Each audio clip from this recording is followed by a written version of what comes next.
coffee. Linda, you're in my shot. Thank you. You see,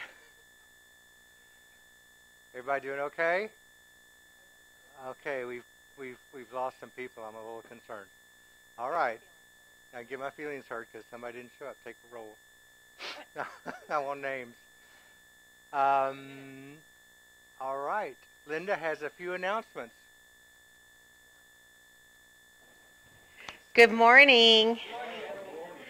Okay, not that I'm going to call you on the carpet, but I'm going to call you on the carpet, and it's pretty nasty in here. Last week, I told everybody that I was going to be emailing you to let you know to see if I had your proper email address. And some people emailed me back very quickly, but others did not. Now, I'm trying not to get my feelings hurt. I'm very sensitive. I know we are very sensitive. We work for a church. We're very sensitive. So what I have done is I did 2 lists because somehow something happens when I send one. It just gets bottlenecked someplace. So I'm going to start on both sides. And so if you have a highlighted box near your name, and I even put them alphabetical this time by your first name. I know, Rick, I was pretty impressed myself. Yeah, I try every once in a while. Every once in a while I get it. So if there is a highlighted box near your name, then that means I didn't hear from you, Alan Hill. So, nothing personal. I can go down the list, but I won't. And so... wait a minute. First of all, how often do we not hear from Alan? Well, rarely. I know. Alan, apparently he doesn't operate by email. And some people might think, well, my husband or my wife did it, so why do I have to respond? No. Because if you put down 2 email addresses, then I send to both. Yes. So if your spouse is not here today and there's a yellow box by her name, you might want to see if that happens to be, I don't know, Gina's email address, maybe? So there you go. So I'm sending these down. Put a check next to it, your yellow boxed. Put a check next to it if I have your right email address. I'm not going to send another email out again because you had your shot. It's over. What's the list for? Just show our concern? Well, okay, number one, it is nice to have an updated thing because, some people like Herb who changed his to Yahoo, but Herb didn't email me back. And so I know Herb. I was shocked myself. I was. And so, yes, I'm positive. I checked junk and clutter and everything, and nothing was there. So, but we need to update our email addresses on the church. And then also, if you have snack day, now we're talking the business here. Yeah. So on Monday, before it's your snack day, you're going to get an email like Don. You may not know it, Don, but next week you have snacks. And on Monday, you're going to get an email from me saying, hey, Don. Oh, I have him down for, I don't know. Melanie Malk stopped in and said she has it. We're going to look, Don. I'll check. Don't worry. Uh-oh. Only if it's a yellow. Frenchie, you emailed me back. Bill, Well, I'm going to look again, Bill. I might send you a private email off to the side and find out about this. No, there's plenty of those. Okay, so. There is a chance it went to their junk since it was. Yeah, it could have gone to your junk. It was a very long. If you have a lot of addresses. I was told I should blind copy because it's better that way. So. I have you set to go to my junk. Thank you. Okay. All right. So if you have any questions, only if you had a yellow box by your name does that mean I didn't hear from you. Okay? All right. Shall we pray? I would love to pray. Redeem yourself through prayer. It's all about grace. All right. Heavenly Father, Lord, I thank you for this day. I thank you, Lord, for that little bit of rain we had this morning and the sun that's out now. I thank you, Lord. I thank you, Lord, that fall is upon us. And I pray that we feel it soon. Lord, be with us in our conversation. Help us, Lord, to focus in on what you actually ask us to do and not our own preconceived notions of what love is and who we should love. But, Lord, instead, let us learn to love everyone always. Is there something we pray? Oh, and thanks for the food. Lord. That's something we pray. Amen.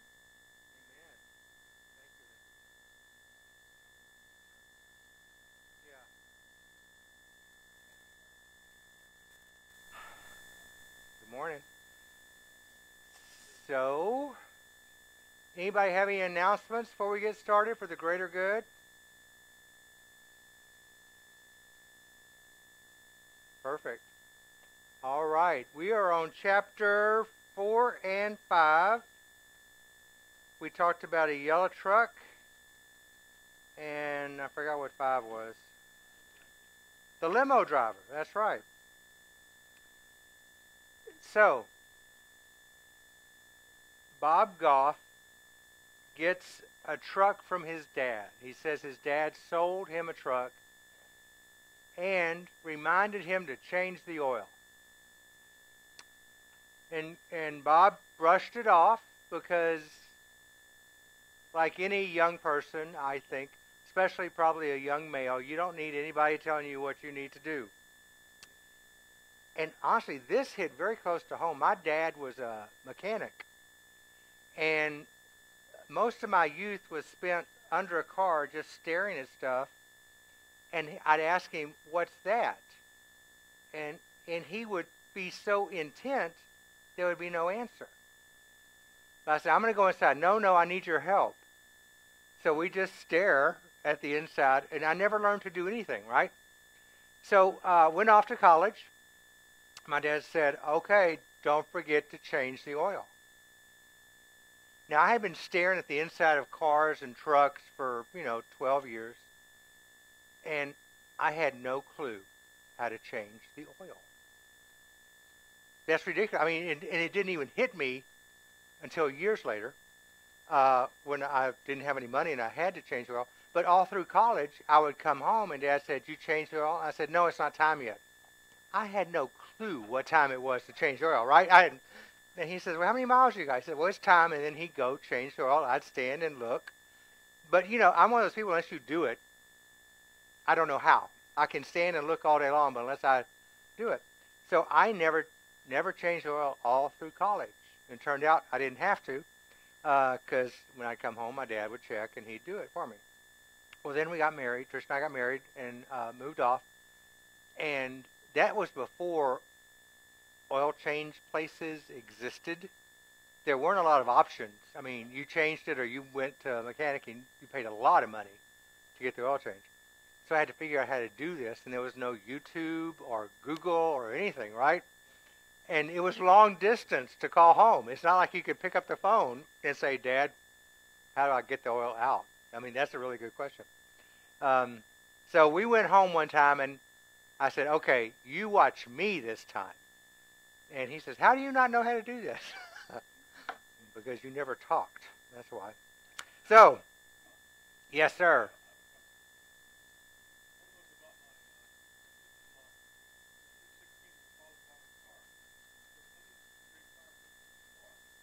Right, meaning that it didn't use, what I mean. And so anyway, she's driving around one day and a little red light goes on. She pulls in the gas station and the guy checks the oil and he says, "You don't have any oil in your car." And she says, "Well, my father told me that this car doesn't use any oil." And then one time when I was about 6 years old, my father was a TV repairman. And he's had the TV open and he's repairing it. And I said, "Dad, what are you doing?" He says, "Well, I'm just taking out all the dead Indians and cowboys." Wow. That's cute. That took me a while. So most people don't like to be told what to do. That was the theme of this chapter. Do you have an example when you've ignored good advice? Do you have all day? Any that you can share? Today. Yeah. My first marriage. My dad was like, "Nah, he's not the one." I'm like, "What do you know?" Yeah. I mean, and it was a long, hard. I ignored good advice for many years, and I paid for it. Yeah. Yeah, there is something to be said that, the best lessons are those you learn yourself, right? Yeah. It's hard to take advice from people. What did he say the second time? Well, the second time he said, "Well, he's a good guy. He just don't smile much." I said, "Oh, okay. I'll take that." He's smiling right now. I'll take that one. Exactly. So do you still see it in your life today? Yeah. My husband's always always tell me, do so-and-so. I'm doing it while he tells me that. You know, I'm heading to do something other than he says, don't forget to do, you know what, it irritates them. Fire. Yeah. And I don't know why he does it. Part of his problem was he was a project manager for many years in an engineering company, and he went all over the world and set up all kinds of stuff, and he's got nothing to manage now but me. Now you're his project. And I don't know why. I don't even take it as good advice. I just take it as nagging. You know? I'm going to keep you and Tricia apart. I hear similar things. So the same thing happens in church, right? Often.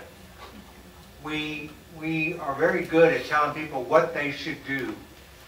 And why would that be different than any other part of life? Why would we think people are going to listen to what we say they should do? Because we're not the boss of them. We're not the project manager of their life, right? Yes. You going to say something? Nope? Okay. It says, after a while, it looks like faith isn't faith any longer. It is just compliance. And we're turning into actors. God said the fix is not to tell them what they want, but to tell them who they are. Now, it took me a while reading this book to figure out what he was talking about, to tell people who they are. My first response is, well, how do I know who they are, right? And actually, it took a couple of chapters for me to figure out what he was getting at. Do y'all understand what he's saying by tell them who they are? Describe it to me. Well, by telling somebody positive things, you're constantly putting that positive input into their lives, gives them more of a positive outlook towards other things that they run up against. To tell someone that they're stupid all the time, I mean, that's the only thing they know. So they're going to be stupid, or they're going to act stupid. Yeah. Linda? Maybe they are. I think what I do with a lot of they're identified, or they feel their identity is in their actions. Oh, yeah. And instead, I want their identity to be in who they are. I mean, they're a child of God.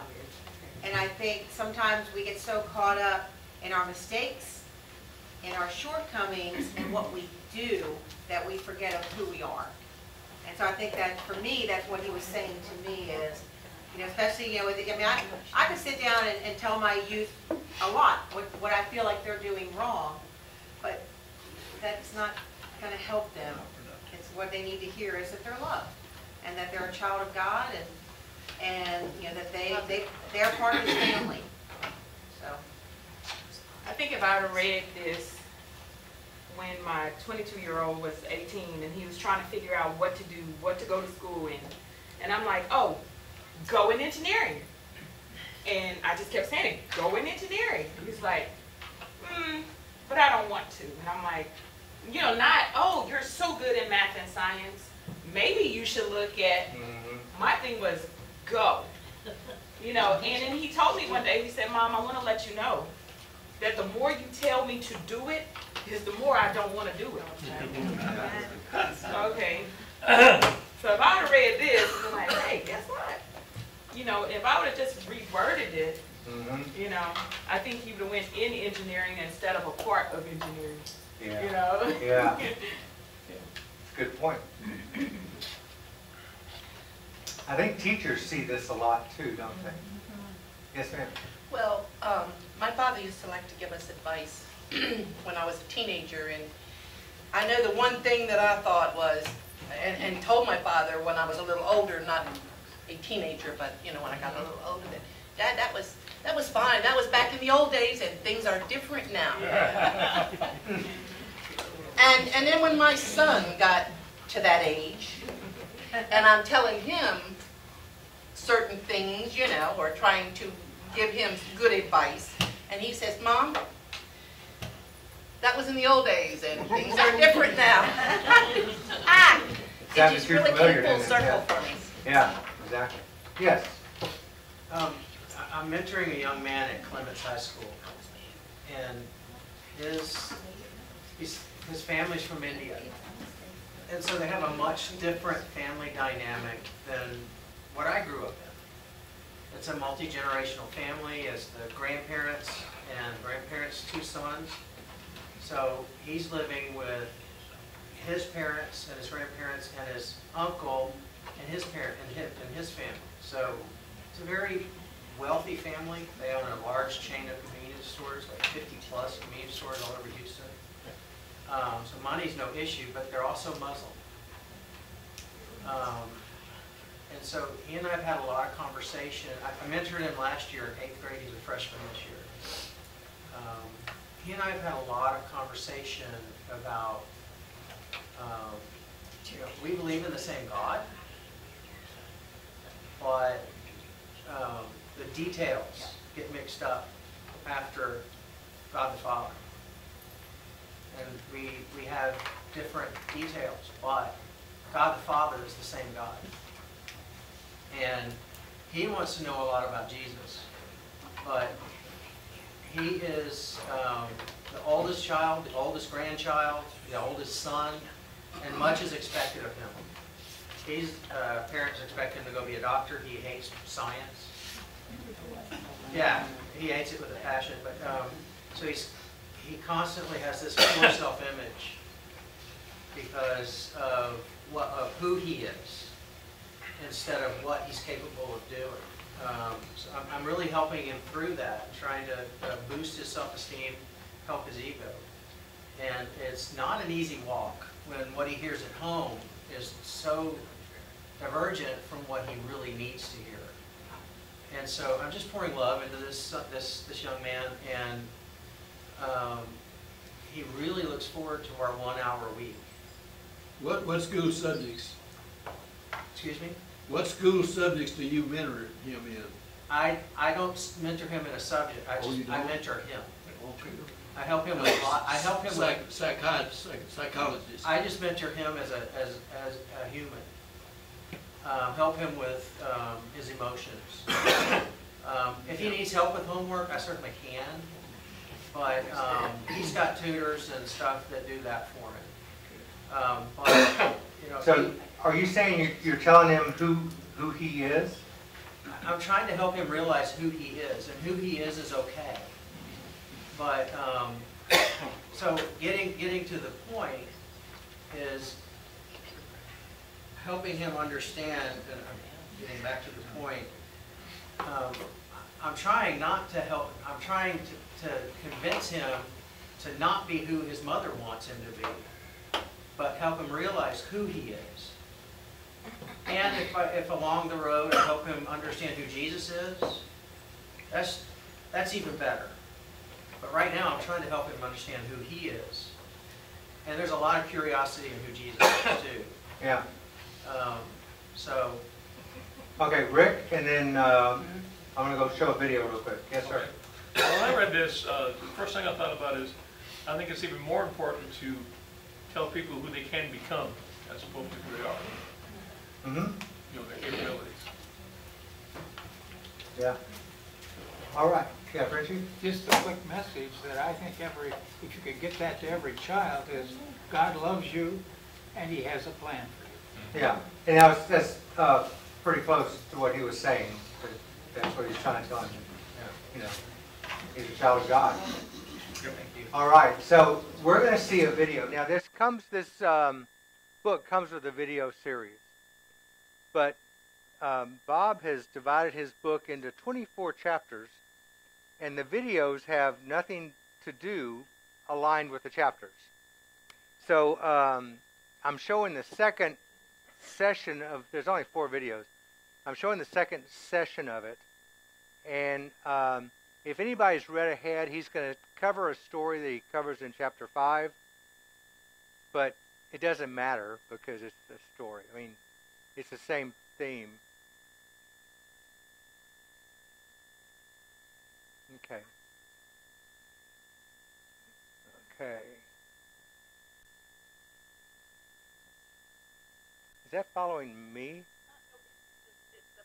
Oh, I'm hearing noises. All right. So now we get to see Bob.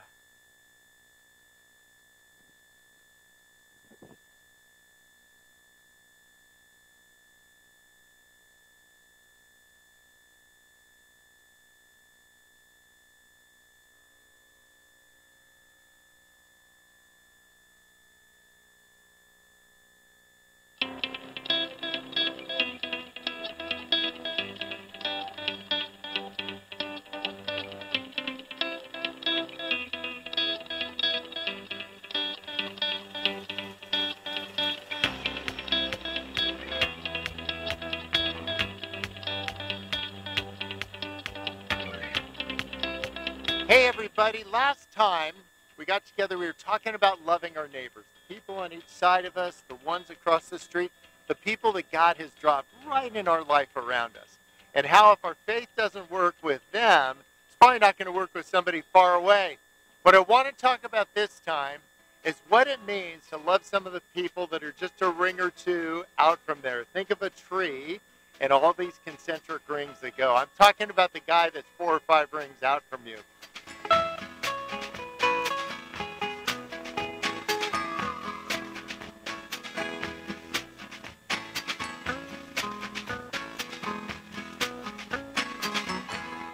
I bought a yellow pickup truck like this when I was in college. I bought it from my dad. So he handed the keys of the truck to me. He told me, Bob, you'll want to change the oil in the truck. And I nodded dutifully, as sons are supposed to do, drove away. Well, the next time I saw him when I was leaving, he said, Bob, you'll want to change the oil in the truck. He said that the next 6 or 8 times I saw him. And I'll tell you, I could have had a case of Pennzoil in the passenger seat and a funnel. I wouldn't have changed that oil. And you know why? I didn't want to be told what I wanted to do. And I bet you don't either. And sometimes when it comes to our faith community, we spend a lot of time telling people what they want. And I think a better approach would be to tell people who they are. Well, I was newly married as this young lawyer, worked for this law firm, and they didn't have enough parking for all the people that worked in the building. So I took the couple $100 they were going to give me to park across the street, and I parked this yellow truck on the other side of the tracks and just walked every day. $200 is $200, right?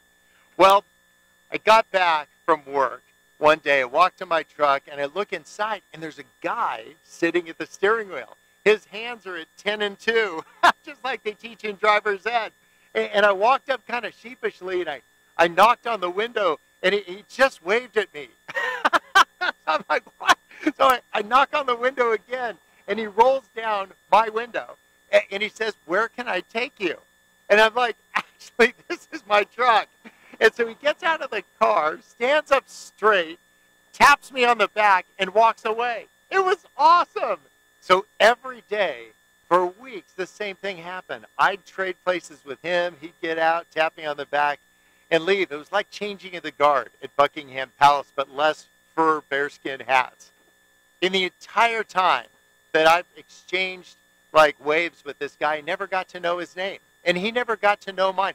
He didn't know why I was a lawyer, and I didn't know why he was homeless. All I knew is that we were both in need. He needed a place to stay, and I needed an oil change. We all find each other somehow.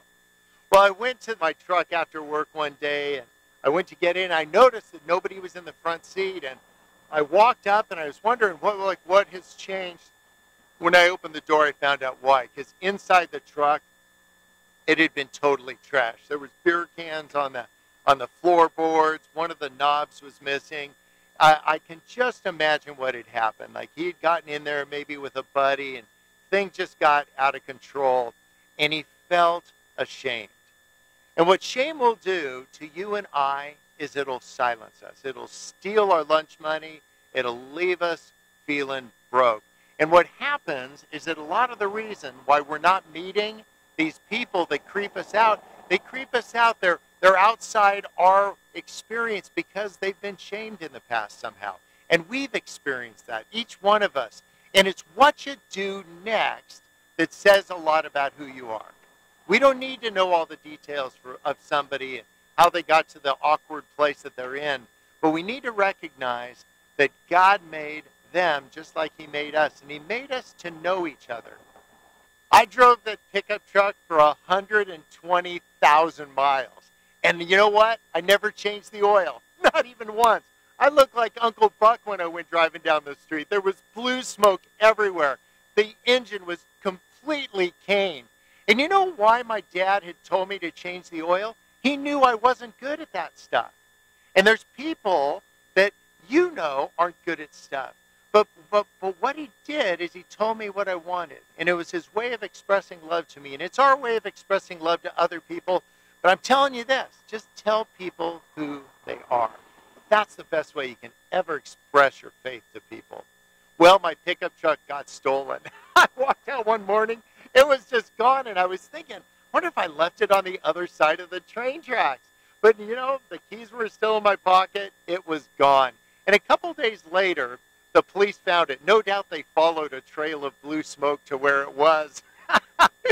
And you know what? I didn't want the truck back because I know what it feels like to have something taken from me. And you know what it feels like to have stuff taken from you. Don't let shame take away your love. Don't let it take away your hope.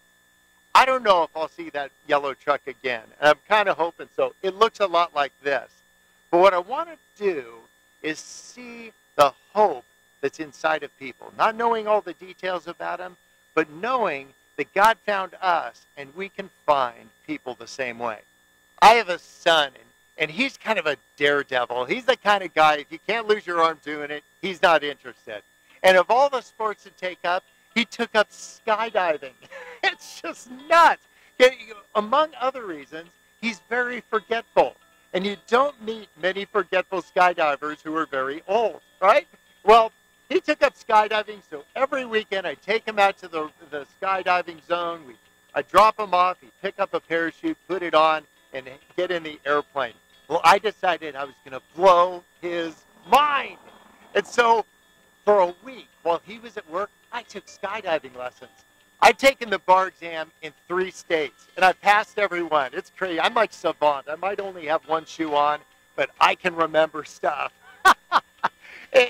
And so the bar exam goes for 3 days. They test everything you know about everything. Do you know how long it took me to get my skydiving license?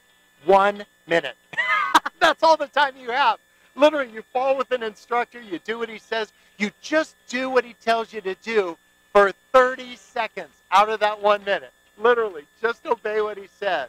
And so the next weekend, I drove him out there. He got out of the car, picked up a parachute, got on the plane. Well, I just got out of the car. I picked one up and put it on. And I got in the plane next to him. He's like, Dad. I'm like, how hard could it be? And we, mind blown. We went up to 15,000 feet. And because this son of mine, he's just nuts. He did a backflip out of the airplane. And there's something about seeing your forgetful son falling away from you at 140 miles an hour. I just jumped out of the seat, and I jumped out too. I'm like, I'm coming. I just want to be with you. And you guys, that's exactly the story of the gospel. That Jesus literally jumped out of heaven to be with us. You know why? So we'd be with other people. People in yellow pickup trucks. People that are a couple rings out from you. People that are a little awkward to avoid. Emmanuel, God with us. Matthew chapter 1. It's the Christmas story. Some of you guys have read it, and most of you read it just December 24th, and it says this: a virgin will conceive and give birth to a son, and you will name him Emmanuel. And then 2 sentences later, it says, so they named him Jesus. I was thinking, twins! But it's not twins. Here's the deal. It's not about giving a bunch of words of correction to people. It's to tell them who they are. And we're all becoming love. You know, I learned a lot of these things from a guy I met in Orlando. All these Christian radio stations, they get together one time a year. And they take all the artists and they all get together down at Disneyland in Florida. It's terrific. And they asked me if I would come speak at this thing. They said, pray about it. I'm like, you pray about it. It's Disneyland. I'm going. And so I landed in Orlando, and I'm a yellow cab guy. So I'm walking over to the yellow cab stand, and there's a guy with a black suit, a hat on, and a sign, and it said Bob on it. And at first I'm thinking, like, is Bob Dylan in town? Bob Marley? And then I look down and it says Bob Goff. And I'm like, oh my gosh, it's for me. And this guy is standing by a big black limousine. And at first I was just going to pass him by and go get a cab. But then I thought, you know, I've never been in a limo before. If they dropped all the cash, I'm going for a ride. So I walked up to him and I said, I'm Bob. And he said, but who are you? He wanted to know if I was famous. And I said, like, no, I'm just Bob. It's been a disappointment for me too. And we got in the back of his limo and started driving through Orlando. And I'd never been to Orlando before. And after about 15 or 20 minutes of talking to this guy, I said, you know what? I've never been to Orlando, but if somebody asked me, what do you think of everybody in Orlando? I'd say they're terrific. And you know why? You're a nice guy. And if you'd been really mean to me, if somebody said, what do you think of everybody in Orlando? I would have said, I think they're all mean. You want to know how to love the people around you? You want to know how to love everybody always? You start talking behind each other's backs. But talk about the right stuff. Talk about who people are turning into. Say, have you seen Sally? You've seen who she's turning into. Seen that pastor? You've seen who he's turning into. Find these beautiful things. Talk it up. Don't make it up. And you know what? You'll find more of Jesus, and you'll find more of the way he sees you. Because he sees who we're turning into, and here's the deal. We're turning into love. Well, we drove a little bit further, this limo driver and I was asking him how long he'd been driving limos for, and he said, I've been driving limos for 25 years. And he said, you know what, I'm going to really miss it because I'm retiring next month. And I said, buddy, have you ever ridden in the back of one of these things? They're awesome. He said, no, I'd get fired. And I said, pull over. And he did. I drove the two of us to Disneyland. It was terrific. He got there 20 minutes after me. It was a pretty long limo. And I got out of the car. I opened the door. I straightened my suit up. And I carry these medals around with me. You can get 1,000 of them for a nickel. And I started putting them on his chest. I said, you're brave. You're courageous. You're foolhardy. Did you see the way I took that turn? And when he went home to the woman he's been living with for the last 5 years, do you think he said, I met some Christian guy that said we're supposed to be married? Of course not. He said, I met a guy who told me who I am. Oh, people, just do that. Don't tell people what they want. Tell them who they are. That's what Jesus did. He didn't say to Peter, like, what do you mean you don't know me, the roosters? He said, Peter, you're a rock. And he became one. And God said to Mary, you're a mother. She became one. He said to Noah, you're a sailor. And he became one. And he said to Jonah, you're fish food. And he became some. Tell people who they are. Tell them who they're turning into. Talk behind each other's backs constantly. But tell them about who they're turning into, not who they used to be. And there's something beautiful that happens in us when we do. It's like the story of the prodigal son. The prodigal son goes away. He was ashamed, just like the guy that was in my yellow truck. But you know what? The father ran after him. And he ran back towards the father because he wasn't ashamed. Don't let shame silence you, and don't let it distance you. Don't let it distance you from God, and don't let it distance you from each other. It's all about this, loving everybody always. We got to do the work that it's going to take to get there. And it's not something you have to set up. It's something you just have your eyes open for. We don't love people as a strategy, because when love is a strategy, it's not love anymore. Love with an agenda ain't love. It's just another program. And so keep your eyes open. This is what I want you to do in this coming period of time between now and when you gather together again. Find those stories of when you were able to say to somebody who you saw them turning into, and even more importantly, someone who told you who you were turning into. I've got one last story I'm going to tell you. There was a guy named Brad. And Brad had a Bible study at his house all the way through college.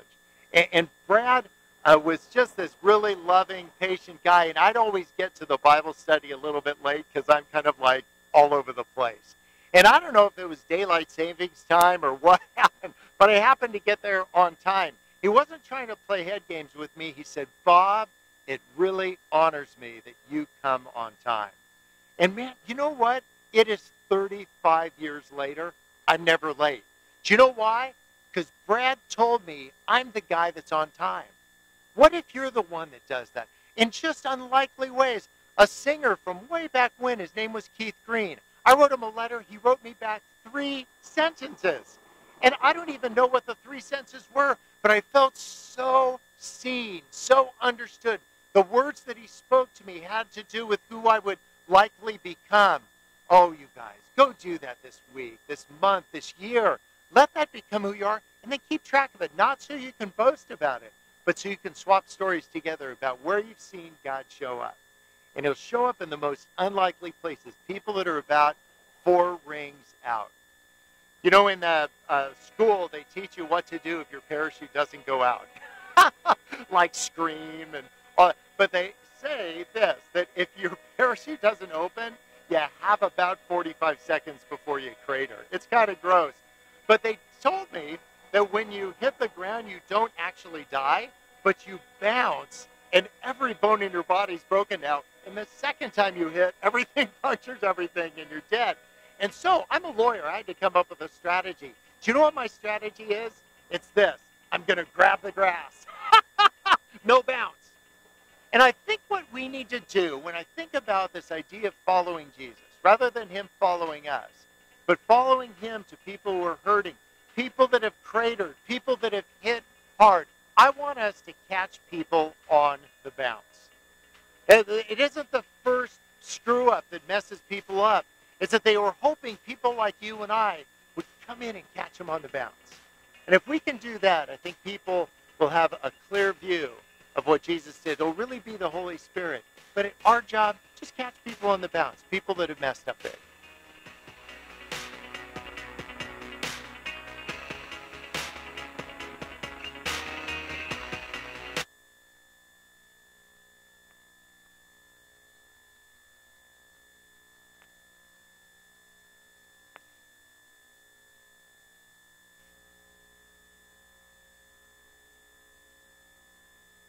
Okay. We know who Bob is. Can you imagine the inside of that brain? How he operates like that? That's pretty... So you got a parachute story from next week. I have no idea how he organized this book and video just the way his brain is, right? Rick had a joke.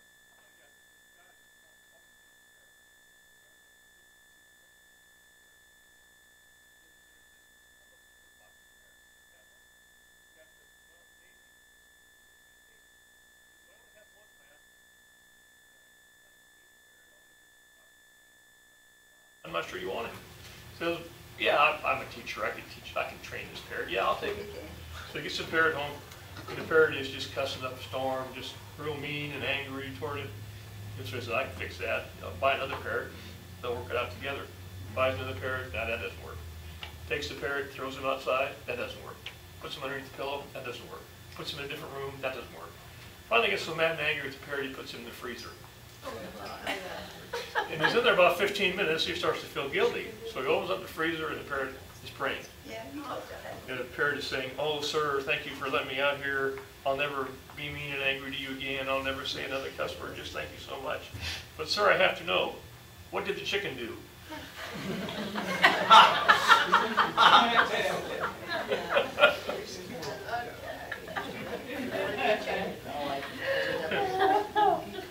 All right, thank you, Rick. Yes, you're that.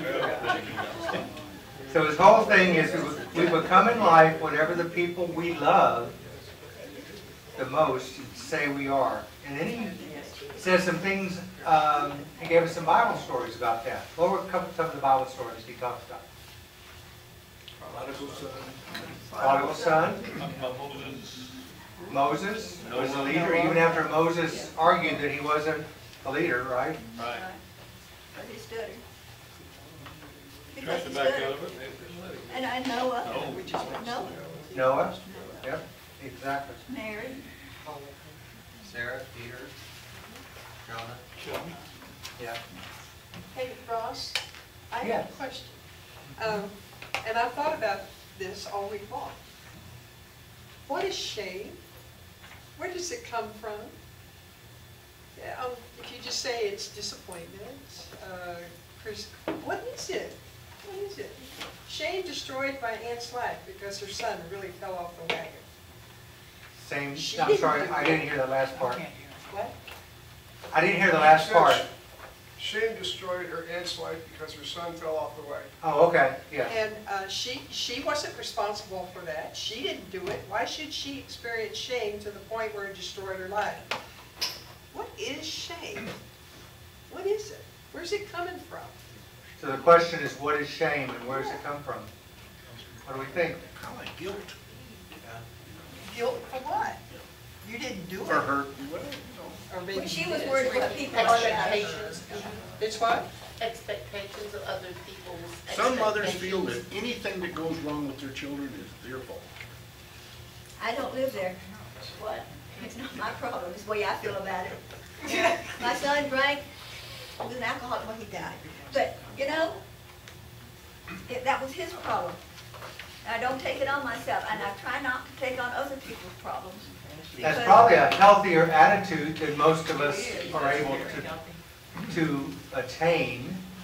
One of the most shameful experiences I've ever had was my oldest son went to college, and it's embarrassing even, it's on video too. It's embarrassing telling about it, but he came back from college with this beard.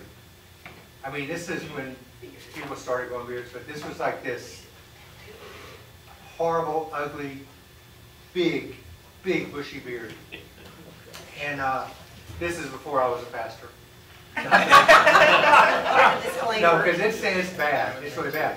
And I said, can you at least trim it up a little bit? Because it was like Grizzly Adams, you know, Duck Dynasty before there was a Duck Dynasty show. Literally, just like. Evan Gannis. So I said, Sunday morning, I said, you're not sitting with me in church. You're not Sitting with me. Make me repeat it. Thank you.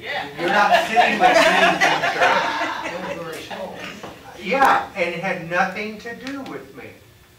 I perceived it as a reflection of my parenting skills that had vastly gone off track.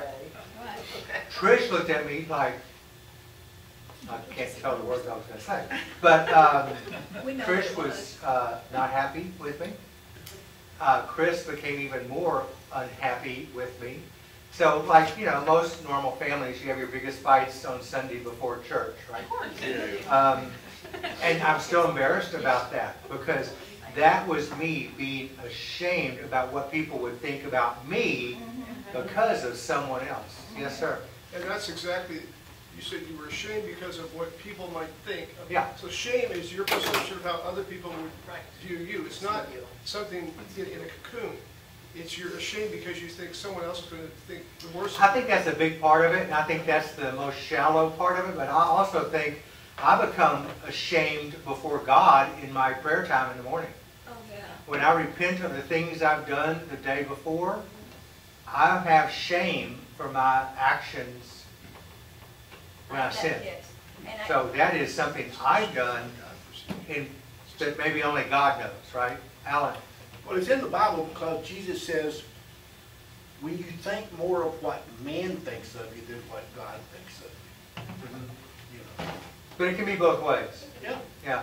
And I think that what man thinks is a very shallow form. Yes. That we should strive against that. But anyway, yeah, Carolyn. I know that Jesus could tell people what they should be because he knew. But in today's world, if I meet someone and I'm not sure, I don't know them very well, how can I discern, or especially a younger person, how can I discern what to tell that person, oh, you're going to be, or you're going to do this? How do you discern that? Carolyn, that's what I struggle with in these last two chapters I was talking about. I struggled with how do I know what I should tell people they should be. And I guess what I'm coming down to is I think we tell people what they are a child of God. Because I don't know you're going to be a doctor. I'm not going to say you're going to be a doctor, but you're a child of God. Aren't you wonderfully and awesomely made? Aren't you beautiful? You know, because everyone is beautiful in their own way. Truby, you were going to say something? Instead of telling them what they're going to become, maybe you could just treat them as if they're becoming that. And that's what, I think that's, Because we are becoming love. He keeps saying, we are becoming love. And that's one of those things I keep struggling with too. It's like, what do you mean I'm becoming love? And I guess every day I want to become more like love. Let me get another question back here first. Why don't we go back to the question about shame? And, you know, Jesus told us that pride was very harmful to us personally. And I think think shame is an extension of pride. And Doug just said this a minute ago. And so I would say when we're prideful, we feel good, but when we're shameful, we feel bad. But I would say it's the same emotion, just the inverse. But it's probably the same emotion, and either one is harmful. I mean, two sides of one coin. I Yes, guess, yeah. exactly. Yep. Okay. Yes, ma'am. Where does an enabler fit into all this? Where does an enabler fit into all of this? I don't know. That happens, that was happening with me with my son. You know, I don't care, a couple of times I'd go down and get him out of jail. He wouldn't pay his bills and everything, and I'd go pay the bills and keep him in the apartment. One day I said, that's it. And I didn't do it anymore, and all his stuff was put out on the street. You think that wasn't hard for me, but he found a way to get by. And he was a good, kind, loving person, but he just drank. Yeah. He had other problems that caused him to drink. But sometimes you just gotta just say, that's your problem. And that's the harder path. That's the hardest right? thing. And you know what? This is what I went through. And of course now that he's dead, I feel really bad. You know, because what could I have done wrong? But I think shame is more like, I am really ashamed of the fact when I go to God after taking communion and kneel at the altar and ask Him to forgive me for my sins. And then I turn around and do the gosh dang it thing again. Yeah. I'm judgmental. And I just shouldn't be, because, you know, I am not perfect. I act like I am, but I'm not. You know, it's hard to be humble when you're so perfect. Yeah, exactly. I feel your pain. You know, I would tell myself not to be judgmental of people, and I'll get up and I'll turn around and I'll see this lady wearing an outfit that's 2 sizes too small. There I See go. that Or even sat down. You know, and who am I to talk about somebody being overweight? At least my dresses aren't too big. I don't weigh up or double knit, you know, so it shows every single curve. But you know, why? And so that makes me so ashamed. It does. I understand. I'm sympathizing with you because I've told you before that in the mornings I often, not every morning, but often I keep a prayer journal, and I kind of do the confession thing, and it's password locked. But but I can go back through my journal and see the same sins over and over and over. And then I question, well, what does repent mean? Repent means to turn away and walk the opposite.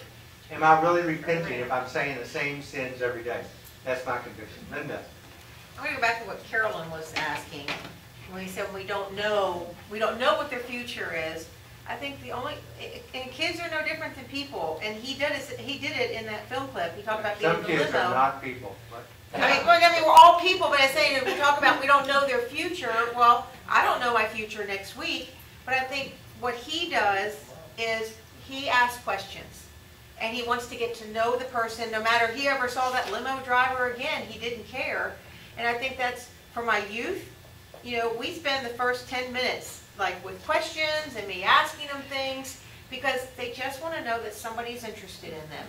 And we're no different. That's what we want. We want to know that what we do matters.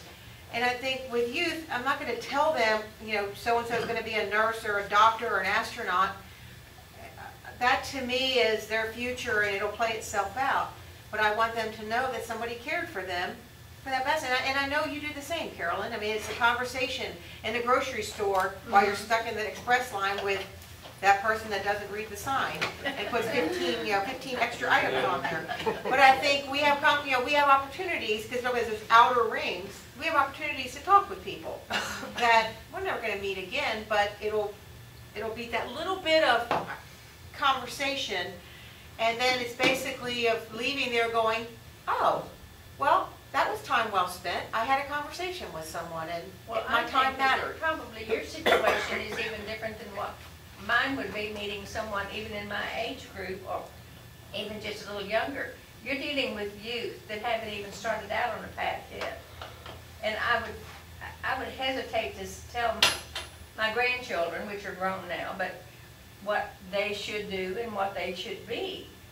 But all you're reminding them is, hey, Kristen, You know, tell me what you do know. What do you know about yourself, Kristen? You know, what are your gifts? And I know what her gifts, I mean, I've seen her gifts. And then it just expresses after that. I think with somebody, anybody, you get to find out what their gifts are. You get to know that about them when you ask questions, and it reminds us of who we are. So that's just mine. Okay. Fringy Takesha Wellman.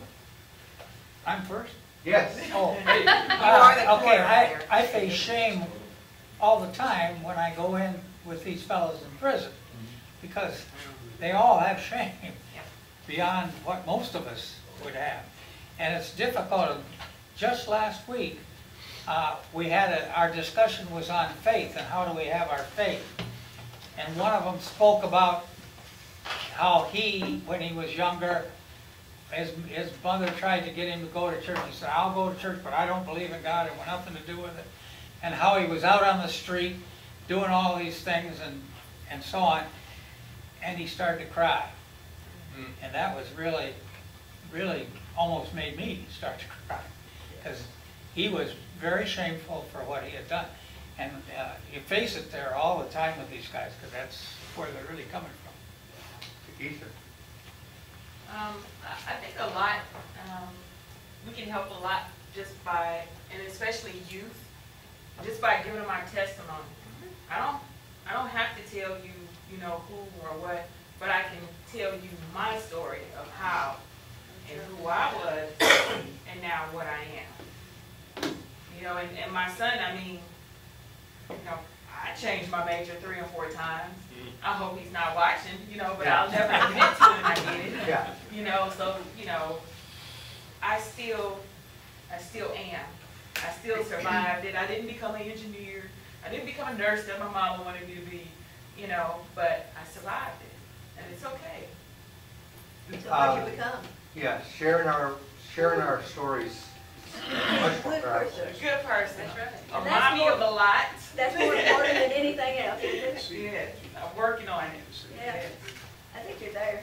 Oh, Good thank point. you, Trudy. She's so sweet. I hope I didn't have on that tight dress that day.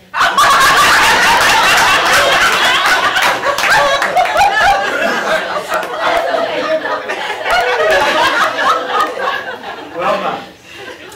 Well, you know, I don't think that we need to speak in specifics to a person. You know, when you look at a young person, you don't think that unless they're studying to be a doctor, you're not going to speak over them that they're going to be a doctor, okay, or that they're going to be whatever. But there's nothing wrong with saying you got a great smile or keep things in general, but positive information that you're passing on to. You know, And that's you what like their Bob dress, said. or you like their the way they look, or you like their, you know, there's always something nice Yeah. you can find. Check them doing something right and praise them, right? Doug, did you have something? Sorry. Well, I think as parents and grandparents, we like to push our children and grandchildren to do things that are going to make us proud of them. And I think pride is the root cause of a lot of issues. I think the very best thing to talk with a child, and I don't know if I did it, is, you know, what do you love to do? And whatever it is you love to do, that's what you ought to pursue, because if you love it, you'll never work a day in your life. That's right. Cindy, I just wanted to say one thing. You know, are you on camera? I am the voice. I'm like Johnny on, you know, Price is Right. Anyway, but you know, there was a movie called The Help, and it talked about, you know, people that were over other people, you know, in society, and this one woman would take care of the children of the other people, and their parents were very negative to them because of their perception of their role in society and what they expected of their children and their families to look like. And she just said this one phrase to this sweet little girl, and she, you know, you are smart, you are kind, you are important. And it was like it had nothing to do with where she was going to be in life and who she was going to be in life. It was just a total look at, you know, these are qualities in your heart that you can have, and if I just keep speaking them over you, you're going to believe it eventually. So, and, you know, my girls, we saw the movie, and so whenever we're having days, you know, one of us will throw that phrase out to each other, you know, you are smart, you are kind, you are important. And so I think that's say over people. That is perfect. That is perfect. Herb? I'm gonna say, when I was thinking back on it, when my wife first joined me in the service, somebody higher up in the command got the wives together, and gave them a briefing on what we'd be doing. So Can y'all hear back there? No. They told, she was giving advice, so each month or each time something came up, well, she made sure I knew it. And it was like, that was one, if your wife tells you better know this, you better know this. Yeah. I found that to be true. But if you don't please them, you're going to be in trouble, right? So the advice I got from her over and over again was something I paid attention to. I think you have to really want to obey the advice that you get. Or It's like if mom ain't happy, nobody's happy. If Yeah. daddy ain't happy, nobody cares. Yeah, but, I mean, we're old guys and we've learned that over a lot of time. It didn't start out that way, you know? So later on in the book, I think it was page 32, he found the homeless guy sitting in his truck in the driver's seat. And this went on for months. And he made a quote, Bob made a quote, he says, people need to find each other. People need to find each other. And I guess he was talking about Bob had a truck, this guy needed shelter. Do you think that's true, that people need to find each other in this context? Oh, yeah. You actually have to say something to them to really get connected. Yeah. There's some commonality. Yeah, I found this. I find it kind of strange. Well, Wilma, You know, I really did find it kind of I hate strange. to put you in the same boat with me, He's because you parked his deserve better. vehicle here, and then he comes out, and here's people, I mean, a man sitting in it, I mean, I would be highly offended. Oh, no, that behavior, I'm okay with. I mean, You would? I'm okay with that, but I'm thinking the concept of people need to find each other. No. I don't know. I don't know if I agree with that concept. I mean, we need to be there for each other. We need to be accepting of each other. But people need to find each other. That was a weird concept that, you know, he had an empty truck that this guy could sit in. What did the homeless guy, I don't know, yes? I think of it more as not necessarily that physical find, but there's people all around us that we don't necessarily know. You know, whether it's your neighbor or you don't know what, you have to find out who they are and what they're about. We're there with them and we just gloss right over them. You have to acknowledge that this is another person and who they are. Right. I mean, think about the people all day long. I mean, I think about the people in my office. I don't know who they are. I don't know what they're about. I just pass them by and say hello, and that's the end of it. But sometimes that's what they want. Alan? I've heard that at least 50% of these people who are homeless, it's because the government does not provide them mental, what do you call it, psychiatric help or services. You know, most of them have mental problems, you know. I had an uncle who was stabbed to death under a bridge, and he was homeless. That was back in the 50s. Is it the government's responsibility to provide that care? We're not going to go there. Yeah, thank you. This isn't a question we're going to solve here about these government services. But I will tell you, there are so many people one step away from homelessness. Yes. I have some relatives that one missed check, That's true. they're on the street. There's no safety net. And there's been people on the street temporarily. And I'm not saying they didn't cause this themselves through poor choices, but the reality of it is, there's nobody there to catch them. I don't want nobody in my Yeah. Yes, ma'am.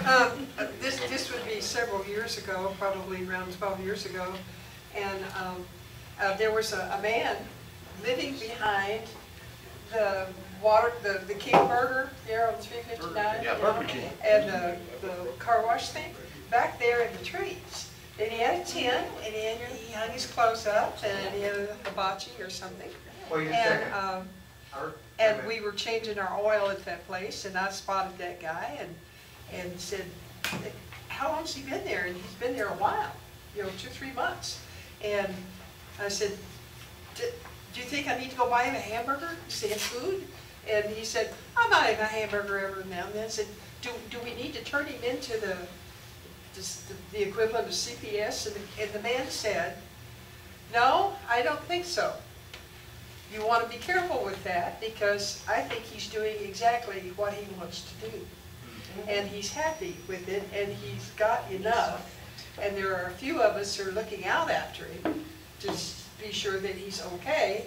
And if we put him in the system, he'll never get out of it. They won't leave him alone. So, being the good conservative that I am, I thought, yeah, that's probably right. so I didn't do anything, but I did observe that he was there for several months. And apparently he lives in the neighborhood, and he and his family don't get along, and every now and then he just moves out and camps for 6 or 7 months, and then goes back and then comes back out again. But see, there's always a flip side. The flip side that you don't know. Yeah. And finding these people, that would be a good instance of finding. The oil change guy had found him. They were in connection. He knew what he needed, helped him out, and it was all working. That's a good example. Thank you. Yeah. So, anybody have their Bible can turn to the prodigal son story, Luke 15. I just want to read a couple of these verses. Luke 15, 18 through 24. If somebody can find that.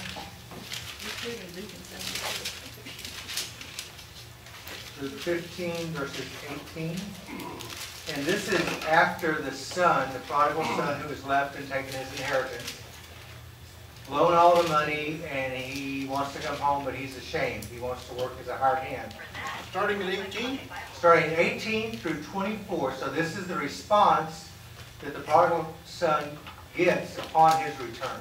I will get up and go to my father, and will say to him, Father, I have sinned against heaven and in your sight. I am no longer worthy to be called your son. Make me as one of your hired men. And he got up and came to his father. But while he was still a long way off, his father saw him and felt compassion for him, and ran and embraced him and kissed him. And the son said to him, Father, I have sinned against heaven and in your sight. I am no longer worthy to be called your son. But the father said to his slaves, Quickly bring out the best robe and put it on him, and put a ring on his hand and sandals on his feet, and bring the fattened calf, kill it, and let us eat to be merry. For this son of mine was dead and has come to life again. He was lost and has been found. And they began to be merry. Okay, thank you very much, Alan. So, Bob gives this as an example of finding each other and shame of the prodigal son being turned around, right? And what's the response of the father? Love. He welcomes. So, and Bob says, don't let misunderstanding decide your future. Have any of us lost touch with a friend for one reason or another? Yes. So has it crossed your mind that, I need to get back in touch with my friend? Yeah. Have you done it? I did. Tried? Sorry. Kathy did. She Okay. waved her hand. When you say you tried, you couldn't find them or it didn't Oh, I work know out? where they are, but I couldn't, well, when our house flooded, we lost a lot. So I lost my address book, the written address book. And I had several from previous times when I was in high school and college. And a couple of them I've been able to replace. Some of them don't do email or Facebook. They don't even have a computer. And I can't find them. I know where they are, but as far as trying to get their address or phone number, unless I pay that system, that fee to get on there. And I guess if I cared enough, I would pay the fee to try to find it, but, anyway. But you can try. And then sometimes I think, okay, now, so what if I do get in touch with this person, what do I say, or do? Yeah. But sometimes you can get them and they're not receptive, so. That's true. But it goes, I haven't heard from them. Yeah. either, so, Or if you get a hold of them, it's just like you've never been a part. yeah. I have had that. Could be. Anybody else? Yes. Kathy? Oh. My college I'm a roommate. little hurt that you're shocked that I called on you. No, Ross, I love you. Okay. My college roommate that I student taught with. I'm sorry, I didn't hear. Oh, my college roommate that I student taught with. We Yes. were roommates and all that stuff. And lost track of her. I've been out of college a long time. Yeah. And I'm not an internet sleuth, but I just kind of started looking around, and I knew enough to look for tax records. I kind of knew that her family had a home, you know, in northern Michigan, not far from where our summer home is. And I found an address, and I sent her a snail mail letter 3 years ago and said, I don't know if you're her, but this is me. And as soon as she got the letter, she emailed me right back and said, it's me. And we have been in contact for the last 3 years. We spend our summers together, and I'll see her again this fall. And we had so much fun reconnecting, and it's been great. But it took a period of time, and I'm so glad I spent the time to do it. Well, that's a great story. Linda? I mean, years ago when my father-in-law, we didn't know at the time what was going on, but my father-in-law became very emotionally distraught, and he would imagine things. And a few times they would come to our house, and he would go to take a rest, and he would come out, and he'd be packed, and he would just get my mother-in-law and just leave and say, I heard you talking about me, or, I mean, he was just like angry, and he totally disconnected himself from us. And then it came a space of time that he did it with his wife, and she came to live with us. And I was so angry with him, so furious with what he was doing. But I had this tugging on my heart, and I had to be God, because I knew it wasn't me, and telling me to write. You know, I need to write him. And I wrote him a letter, and the only thing I'd said in that letter was, I miss you, and your grandchildren miss you, and we love you, and we would like to see you again. And we were living in Midland at the time, and he was in Corpus. And 3 days later, he shows up at our house and came and was so joyful to be there. And we found out probably 4 years later, that he had a brain tumor that he had had for years that was causing this problem. And he died from brain cancer. But when he died, my mother-in-law came to me and gave me the letter that he had saved. And she said, I can't thank you enough for doing that. I said, I've got to tell you, it was not me. I mean, that was not my desire. I was so angry with him, but I figured, you know, there are times that you listen. And there are times that I do listen, not a lot, but I do listen. But I remembered that thinking, okay, you know, he knows. I mean, he knows. And so anyway, but I think that's the story. And I have the letter now that I have kept. And it's just my reminder of saying, you know, we don't let time and things that happen define us. You know, that he was looking for a way home. And all he needed was that. So it's an invitation. Yeah, an invitation. Alan? I have a little different story. Talk a little bit louder. Yeah. Back in the 60s, I was drafted, so I spent 4 years in the Air Force. And I got out, and I went to work, and you know, everything was going fine, and there was this guy that said, hey, how would you like to join the Naval Reserve and do another 16 years, and you get your 20 years, and you get retirement and all this stuff? And I thought, yeah. So I joined the Naval Reserve, and I found out why I got out of the Air Force. And, you know, you forget the bad things that happen, and you remember all the good stuff.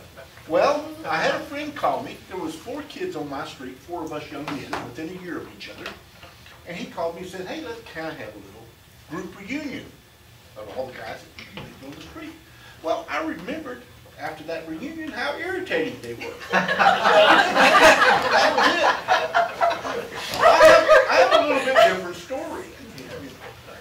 It didn't go with the lesson, Alan, okay? What if you did it again and they were absolutely delightful? Well, I'm sure they found me pretty irritating. Yeah. I'm sure they did. Never. I Wow, you don't know me at all, do you? I know you, and I'm sure you irritate the hell out of them.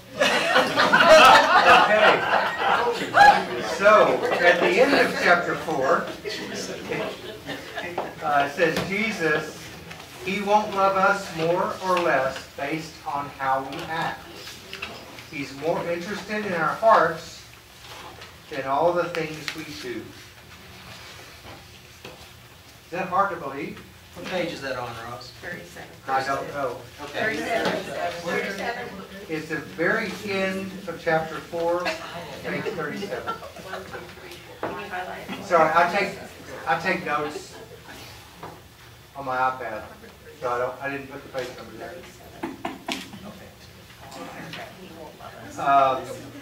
So why is that hard for us to believe? It's not hard for me to believe. Don't ask me to explain that, though. Okay. Lane's a believer. We put it in human terms, and he doesn't operate on human terms. He loves us no matter what. We think we need to deserve. Yeah. Well, we don't do that to others. Oh. Then it says we don't do that to others, so Maybe not everybody in here. by But, extension, but I think that we don't why would operate God that do way. that for us, right? Frenchie, you have something? Frenchie? Well, we actually are judging people maybe on what they do, and we of course can't look into their hearts, so therefore, that's the way, and it's so for someone to say, looking into your heart, think of that, they know what, Christ knows exactly what you are. And you don't know what I am, but he knows what I am. Sure. So, I mean, and the most important thing is what I truly am, not what you folks see me and perceive me as. What's amazing to us is he loves you anyway. Pardon? What's amazing to us is that he loves you anyway. Yeah, that's right. Yeah. And we do too. But he does want you to be more loving and kind. He does want you to be more like him. I think he's disappointed when we don't do as we should do. After all, when all's over with, you're going to stand up in judgment before him. And he's going to know all the times you didn't do what, that scares the heck, Yeah, and all the times I haven't repented for the same sin over and over. Over and over, over again. What I've always believed is that Christ loves us as we are, but he's unwilling to leave us that way. That's a good quote. Christ loved us as we are, but he's unwilling to leave us. Alex? I think God loves each and every one of us completely. But my daddy, one time, I asked him a question, is why he treated my younger brother better than I. And he told me he was his favorite. Really? Yes. And I don't think God likes us not being his favorite. He wants us to think of God as our favorite rather than money, fame, all these other gods we put before him. Well said. Well said. Okay, chapter 5, the limo driver. Okay, again, the best quote ever. When he gets invited to Disney World, you pray about it. It's Disney World, I'm coming. And then I think, as soon as I laugh at that, I think, well, I need to repent, because, you do need to pray about things. But then he says, thinking about something is not like praying about something. What do you think? Thinking about something is not like praying about something. Well, when you pray about something, don't you ask for God's guidance? Should I actually go to Disney World? Or help me decide, let me hear your voice? I don't know, maybe that hit home to me because a lot of times I have something on my mind that is a prayer. And I think about it all day long. And it really is a prayer, like how do I deal with this situation? And more often it's, God, but you fix the situation so I don't have to deal with the situation. Right? And so I'm thinking about it, but I think my thoughts are in the form of prayer. It's not a kneel down, close my eyes, not do anything, but when I'm throughout the day, when I'm driving or at my desk or something, it's on my mind. So that was a little disturbing to me, but But when you, I got over that. Yes. but when you say thinking, you know, in my mind, that would be like, well, here's the pluses and here's the minuses. And just analytical, rather than looking for guidance on what is correct. But see, the way my mind works, everybody knows this, I'm linear. That plus and minus, that to me is God talking to me as well. Could be. I mean, it's okay, all the good things that could come from this event, all the bad things that could come from this event, and where is God in all of this? And I'm that linear that if I put them down like that, it helps me illuminate what I believe is God's righteousness somehow in there. I don't know. Somebody had, Wilma, you had your hand up and you looked at me quizzically. Well, in thinking, if you're just thinking of, that may be, to me it's more like talking with God. Talking with God is not, to me, is not like praying to God. I think they're separate because my intent is different. Tell me more. Well, you know, I talk to God about how beautiful the day is. You're thanking God there. You know. But that's praise. It's great because you're giving praise. Okay, but I don't look at it like, I look at that like talking Well, you to know God. what, it's really up to you, how you look at it. I mean, Yeah. but I could make the argument, like if you look at the Psalms, they are prayers in musical form. But even some of those are prayers for vengeance, prayers, I mean, I'm way off track, it gets really uncomfortable. But I think it could be, but you keep your prayer defined as what you want it to be. Well, when I'm walking in the mornings, you know, when I take my dog out for a walk, Yeah. okay, I think how beautiful the sky is, or, you know, thank you, Lord, that it's cool this morning and my glasses are not all fogging up. Those, to me, that's not prayer. Prayer to me is a concerted, I'm specifically doing something. Intentional. Yes, there you go. It's an intentional thing that now I'm talking with God, but it's different. It's just a conversation. Different. So you have a very high threshold for what you believe prayer is. Yes. And I think that's personal. Doug? We're in chapter 5. I've got two Dougs, sorry. Which? No, you. Doug B or Doug B? Doug, you. Doug, you. Okay. I'll get back, because just tweak something in my memory from what we read. The chapter 5, the limo driver, the first or second or third paragraph here, he talks about he's never related to scripted prayers. They sound like it's 3x5 note cards, things to it. Yeah. And he feels his prayers are like a conversation with a friend. You know, which I felt a lot that formulaic prayers that are always the same mantra are not as deeply felt as ones that you just make up as you go along because of how you feel. That's what's going on in your head. So say that again, I'm having a little hard time hearing you. Okay, I'm saying that formulaic prayers are more like a mantra that you just repeat, but they're not, to me, as deeply felt as ones that you make up as you're going along. That you're just actually expressing what you feel and not just reciting something, yes. Okay. You have a different, and those of you who go to the traditional service, I typically, for the pastoral prayer, I will use a scripted prayer that I write. So I will write this prayer on Friday or Saturday, and I use the events of the week that I want to pray about it. And it is a prayer that I am praying, but then I write it out.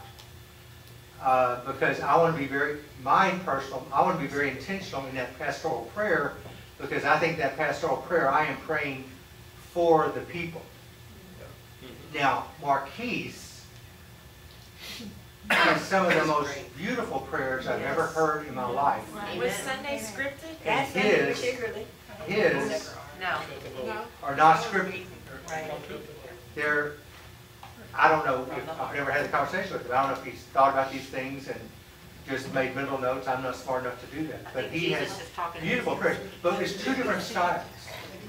And again, you go back to the Bible, the Psalms were written prayers. And they are beautiful prayers for us to read. So I take a little exception with what Bob says, not that I believe only in scripted prayers, because 90% of my prayers are scripted, it's just the ones you hear are. But there's a place for both. And I don't think it needs to be labeled. I don't mean to hurt your feelings, but it seems like he's a little more passionate than you and John. No. I mean, No, he is. No, that does not hurt my feelings at all. in fact, you know, being raised a Baptist, he'd make a heck of a good Baptist preacher. Let's do some hellfire and brimstone. Okay, I wish Marquise was here to hear all these wonderful things. Because what I would also say is, well, when the world beats him up for another 25 years, let's come back to it. The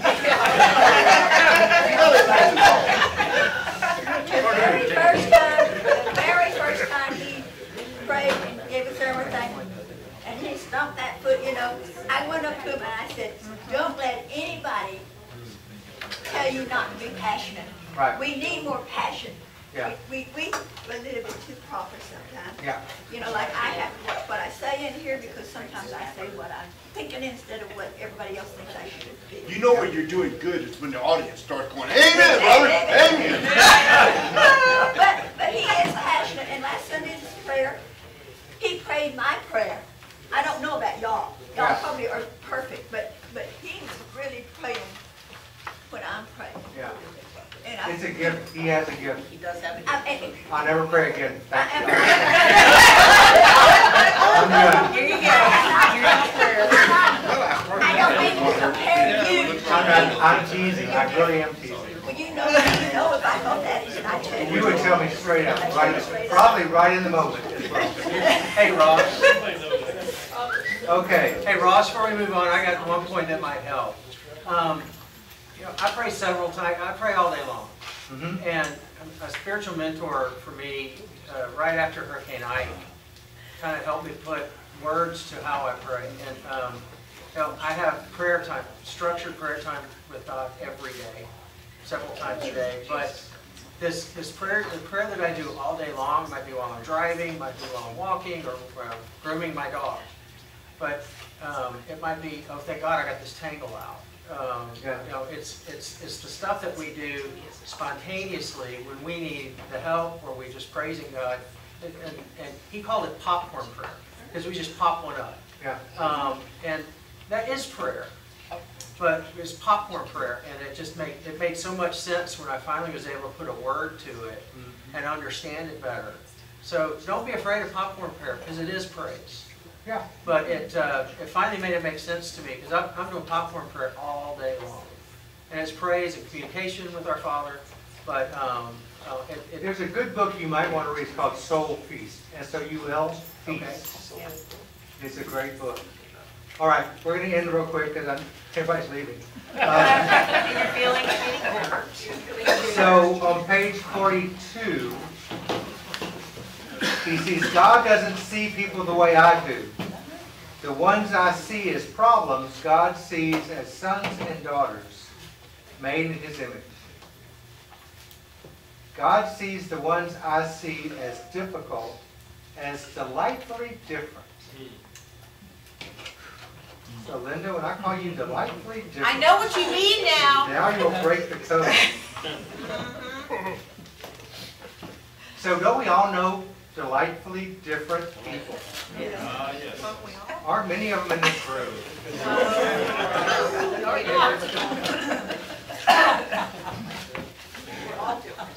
So on page 44, he talks about his lodge in Canada, and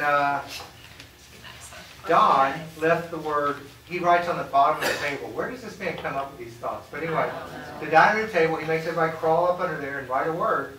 And Don wrote the word with. Yeah. I like that. So Don taught Bob the importance of being with people, being present in the moment, which I'm often distracted in the moment, but with people. Has anyone stood or walked with you in a difficult situation? Think about how that felt when people walked with you in a situation. And think how you feel. Yeah, so think how you feel when you feel like you need to be with someone in a difficult situation. It's very intimidating. If people are going through a difficult situation, a difficult illness, a difficult relationship issue, a difficult conversation, you have this, maybe you have this nagging feeling to go be with them, but it's like this, oh God, I don't want to. I don't know what to do. I feel like Moses all the time in these situations, like God, I don't speak good, that kind of stuff, right? And it's been proven I don't pray well, so my God, don't make me go out there and be with this person. But how do you feel when someone comes alongside you? You don't judge those people about if they pray like Ross or Marquise. You don't judge them if, I'm teasing y'all, okay. You don't judge them if they were eloquent. You don't judge them no matter what they did. What you remember is what? They were there. They were with you. Presence. They were present, truly present in the moment. That's 90% of it. That's right. I think that's a good place to leave. Linda is going to facilitate our class for the next couple of weeks. So, come on, y'all gotta come. I'll bring treats or something. Don't desert me. You need to make keychains for everyone, Linda. That's very rude, Ron. You know, Now Linda you makes hurt my keychains feelings. every Wednesday for the I don't youth. do keychains every week. We do something different. Often, Linda makes keychains. I'm a little hurtful just because you're hurt about your prayer business. All right, let's pray. No need. Let's pray. I'm going to do an impromptu prayer. Gracious God, we thank you for this day. We thank you for laughter. We thank you for joy. We thank you for the people in this room who we do our life with. Be with us as we go through the next week. Show us where we need to be your hands and feet in the world. Amen.